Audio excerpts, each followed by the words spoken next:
Welcome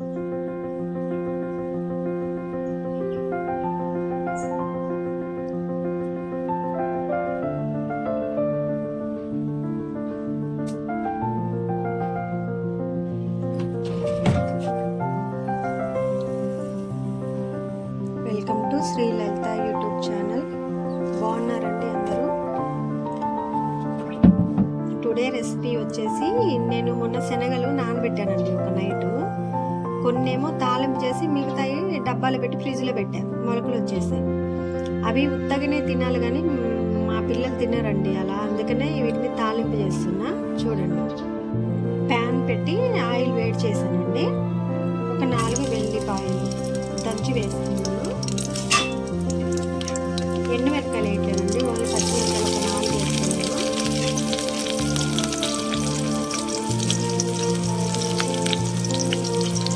జీలకర్ర కొంచెం, కరివేపాకు.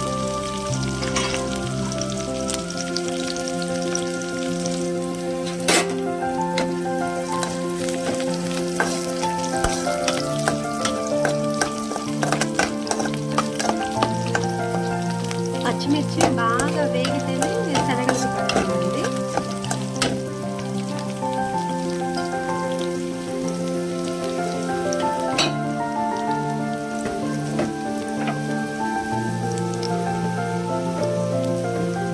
కొంచెం పసుపు వేసుకున్నానండి.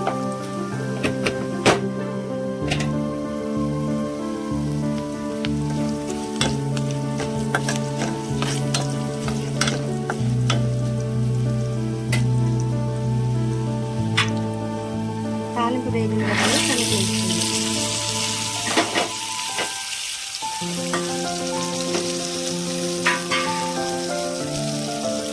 అంటే అసలు ఇది వేయించుకోకుండా పచ్చిది తినాలండి, మొలకలు చాలా బలం కదా, కానీ తినరు. అందుకని ఏదో చిన్నగా వేయించేసి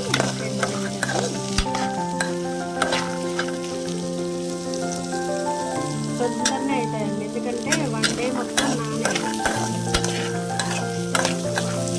అంటే మనం నీళ్ళలో నానబెట్టుకొని కొద్దిగంతా యూజ్ చేసుకొని మిగతా సగం నేను డబ్బాలో పెట్టి ఫ్రిడ్జ్లో పెట్టేశానండి. ఈ రకంగా వచ్చాయి ఒక నైట్కి మొలకలు. కానీ ఇవి చాలా బలమైనటువంటి హెల్తీ ఫుడ్ అండి శనగలు.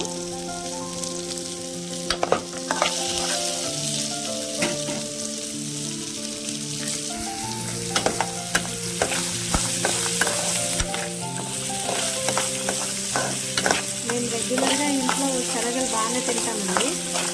వీటిని వంటల్లో తీసుకొచ్చి పిల్లలకి నేను గుగ్గిలలాగా చేసి పెడతానండి. శనగలు తింటే బుద్ధి బలం పెరుగుతుందని విన్నాను.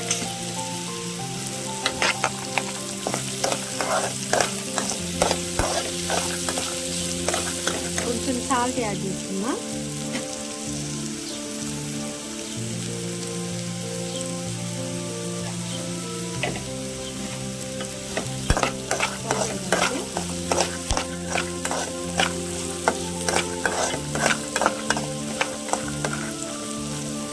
ఒక 2 నిమిషాలు ఇట్లానే ఉడికింది.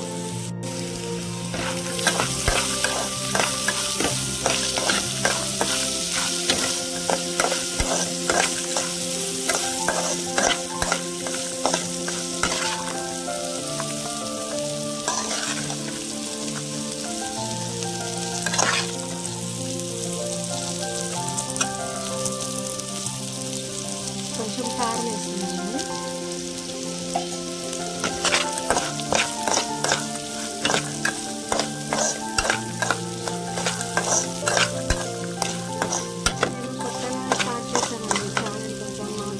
సపోర్ట్ ఇవ్వండి, సబ్స్క్రైబ్ చేసుకోండి.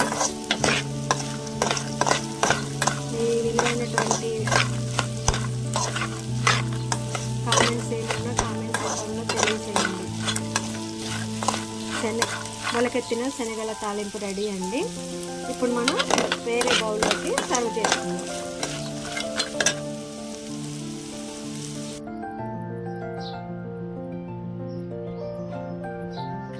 క్రిస్పీ శనగల తాలింపు రెడీ అండి.